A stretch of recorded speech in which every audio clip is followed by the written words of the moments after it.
Auditeurs, auditrices de isilom.com, internautes de la diaspora, nous reprenons notre série d'entretiens avec les leaders dans le cadre du dialogue inter-togolais. Au dernier développement, une rencontre prévue récemment vient d'être avortée. Aucune date à ce point n'a été fixée pour le troisième round attendu pour faire sortir la fumée blanche. Le point d'achoppement selon le gouvernement est bien sûr la levée de tout blocage à la candidature de Faure Essozimna Nyasing. L'opposition togolaise maintient ses 5 points. Alors, docteur François Kampatib, merci pour votre disponibilité. Dites-nous les raisons de l'entretien qui devait avoir lieu avec le facilitateur ghanéen et qu'en est-il du second facilitateur, le président Condé, à ce point? Bon, en fait, c'était certainement les occupations du facilitateur parce qu'on avait un rendez-vous avec le facilitateur il y a une dizaine de jours. Et au dernier moment, ça a été reporté. C'est pas annulé, ça a été reporté à une date ultérieure. Bon, on attend encore. Il n'est pas impossible qu'un représentant avec eux, que ce soit la semaine prochaine. Dans une déclaration liminaire publiée ce samedi 26 mai 2018, l'APED, Association pour la promotion de l'état de droit, a publié une série de propositions pour une sortie de crise au Togo. Le point culminant de leur rapport avait attiré l'attention sur un point du dialogue qui concerne la candidature de Faure. Pour répondre à l'esprit de la Constitution de 92, dans sa version originelle, l'APED estime que le chef de l'État, Faure Gnassingbé, devra de lui-même prendre la décision en toute âme et conscience de ne pas se porter candidat à l'élection présidentielle de 2020. Il marquera ainsi l'histoire. Fin de citation. Alors, Dr Kampatib, est-ce que la C14 accepterait cette proposition? Bien, nous avons considéré cette proposition et nous avons dit qu'elle ne va pas tout à fait à l'encontre de ce que nous disons. Vous savez, il y a des gens qui veulent aller vite dans des zones. Il y a des espaces, des aspects qui relèvent de la négociation. Lorsqu'on est avec les facilitateurs, il y a des aspects qui relèvent de la mobilisation politique. Alors évidemment, ils ont donné leur point de vue là-dessus. Nous n'avons pas trouvé de contradiction majeure et nous estimons que c'est une contradiction agréable. Mais j'aurais voulu qu'on évoque un peu, puisque nous sommes sur une chaîne internationale, j'aurais voulu qu'on évoque les circonstances dans lesquelles cette conférence de presse a eu lieu. Je ne sais pas si les gens sont informés, mais c'est une conférence de presse bien programmée à Haute-César, vous avez un centre culturel de l'Église catholique. Et le jour où la conférence a été programmée, les gendarmes sont venus envahir le lieu et ont empêché la tenue réelle de la conférence. Ça, nous avons dénoncé ça comme étant une disposition liberticide, parce que d'abord, quand on fait une réunion dans un lieu clos, on n'a pas besoin d'informer l'autorité, et donc, c'était vraiment quelque chose d'incompréhensible. Et sur cette entreprise, ils sont sortis et ils ont juste maintenant tenu, comme ils ont tenu une conférence de presse au soleil, en enregistrant leur déclaration de binaire, dont vous venez de dire quelques lignes. Il semblerait le gouvernement avant sur le site officiel que l'APED n'a pas été enregistré. Évidemment, c'est un prétexte, parce qu'on n'a pas besoin d'être en situation enregistrée pour faire une conférence de presse. Nulle part ce n'est dit. Nulle part la loi ne dit que pour faire une conférence de presse, il faut être une association enregistrée. Si aujourd'hui, vous et moi, vous êtes venus, nous faisons des affaires, nous avons envie de faire une conférence de presse dans un lieu privé, on l'a fait. Il n'y a aucune disposition qui permette aux autorités d'intervenir dans n'importe quelle manifestation. Et puis la fête, je suis étonné qu'on dise que la fête est une association non reconnue. Parce que par le passé, cette association fait des activités dans le pays, a été membre des commissions d'observation des élections, au Togo et ailleurs. Donc ça me paraît savez, ce sont les avocats qui animent ça. Les avocats ne vont pas faire les choses dans les... Il y a Maître Azavon, Bruce, Maître Pieki et Maître Gali qui sont à la pointe de cette association. Je ne crois pas qu'ils peuvent faire les choses avec une telle légèreté. C'était juste qu'un prétexte pour les empêcher de faire la conférence de presse. Autre point avec Togo Debout, Maître Pandé Adjaré s'était prononcé sur le blocage du dialogue. Il disait, je cite, aujourd'hui il y a un point d'achoppement au blocage ou blocage sur la question du retour à la Constitution de 92. Je ne dis pas qu'il faut abandonner ce point, mais le retour à la Constitution de 92 n'est pas le seul point inscrit au dialogue. Il faut avancer. Il y a d'autres points. Et l'un des points essentiels, c'est le cadre électoral. Il faut avancer pour voir si on peut aborder la question liée au cadre électoral. Donc, fin de citation. Donc, c'était Maître Pandé Adjaré, deuxième porte-parole du Front citoyen Togo Debout. Quelle est votre réaction par rapport à cela? Ma réaction est très simple. Vous voyez, aujourd'hui, dans la crise de la situation, dans la situation de crise qu'on vit, les propositions, les observations viennent de tout part. Alors, docteur, vous êtes député à l'Assemblée nationale. Dites-nous, dans le cadre de la transition que réclame la C14, comment le travail se fera avec une Assemblée dont l'opposition est minoritaire et un Premier ministre que l'opposition réclame, qui doit être certainement de... Bon, merci, je comprends la question. Il y a deux approches possibles.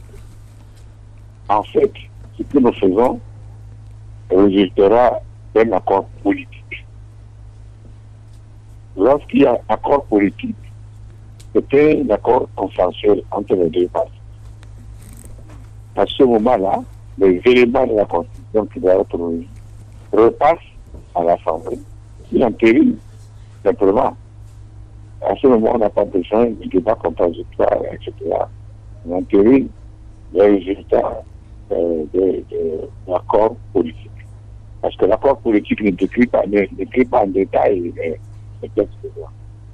Les textes de loi appartiennent soit à l'Assemblée, soit au gouvernement.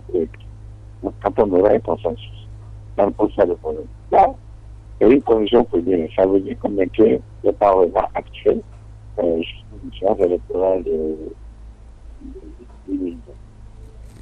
D'autres possibilités, mais dans le cadre d'une transition, d'un gouvernement de transition, comme on a fait en 91, on met en place ce qu'on appelle une assemblée transitoire aussi. Et cette assemblée est chargée de mettre en œuvre les aspects juridiques qui ont été obtenus de façon consensuelle par l'accord politique. Voilà comment ça peut être réalisé.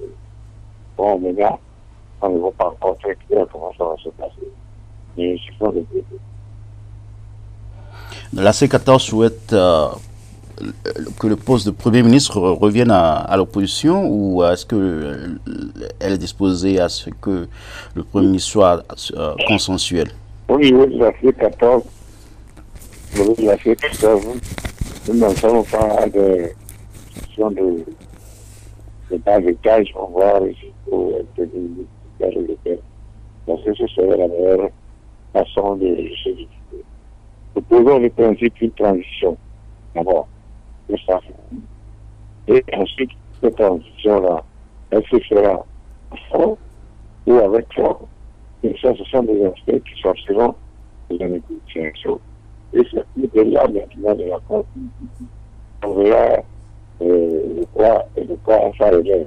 Une transition qui doit organiser de nouvelles élections, il est normal que le chef de file soit issu de l'opposition, puisque c'est l'opposition qui a réclamé et obtenu des changements. À ce moment, l'opposition sera en phase pour conduire le processus de l'élection. Vous aviez aussi réclamé une force militaire extérieure. Dans les 5 points de la C14, il est mentionné que l'opposition réclame l'intervention d'une force militaire extérieure dans le cadre des élections au cours de la transition. Cela a été fait une fois dans les années 93 ou 94, mais comment est-ce que ça a été possible? Oui, je crois que c'est un moment j'étais hors du pays. Je crois que c'est pour les élections de 2005.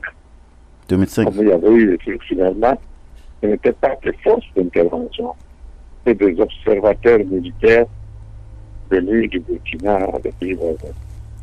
Donc, ce que nous pensons, c'est que l'armée continue de faire des élévations, vraiment devenues insoutenables pour certaines populations. Et dans cette condition-là, les élections précises ne sont pas possibles. Nous sommes en état de siège, les militaires sortent tout le temps dans les quartiers, ça va faire les gens. Nous avons pu organiser des élections et les gens dans ces conditions-là. Donc, effectivement, sur la table de négociation, nous demandons des garanties de sécurité ou des élections transparentes. Alors, ces garanties peuvent prendre plusieurs formes, y compris l'arrivée d'une force d'intervention. Si la CEDEAO opte pour cette option-là. Le troisième rang du dialogue devra dégager la fumée blanche selon beaucoup d'observateurs. Est-ce que vous avez foi en cela? Toute stratégie n'est qu'une hypothèse jusqu'au résultat. On ne peut pas dire qu'on connaît une stratégie politique qui aboutira à coup sûr à un résultat sans faute. Nous avons foi au dialogue. De toute manière, le dialogue, l'arme finale de tout conflit, même un conflit derrière, finit le dialogue et la conclusion d'un accord. Donc, nous n'avons que ça comme sujet, nous croyons, et la volonté de faire les deux.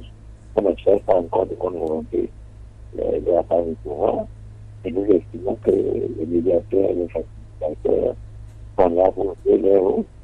Voilà. Quelques titres de l'actualité. Le député El Hadj Brim Diabate de l'UFC vient de rendre l'âme.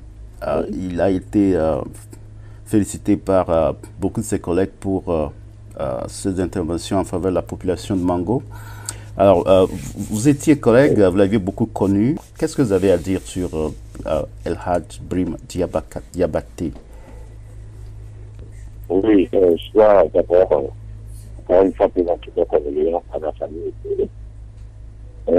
Je dois dire qu'effectivement, je connaissais bien le député Brim Diabate à l'Assemblée, et il est devant moi dans la disposition de la salle de plénière.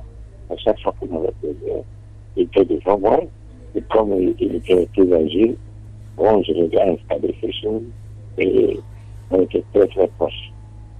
Et dans la vie, c'était même très aimable. Dans sa vie politique, c'était même de conviction.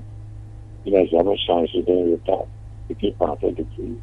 Il a été mal fondateur et de l'esprit. Nous devons avoir un ménage particulier à des hommes intègres. À paix à son âme. Eh bien, merci. Docteur Kampati, merci pour votre temps et on revient à vous. Passez une très bonne soirée au Togo. Amis auditeurs, merci d'être restés à l'écoute, fidèles à notre émission. C'était avec le docteur François Kampati du parti politique ADI de la C14, coalition de l'opposition. Nous apprenons demain samedi 2 juin à Lomé, il aura lieu une rencontre entre la commission de la CEDEAO et la classe politique togolaise. Aucune précision pour l'instant sur l'arrivée des deux facilitateurs principaux. Les deux chefs d'État ne sont pas confirmés. Alors nous vous tiendrons informés de la suite de cet événement. Bonsoir.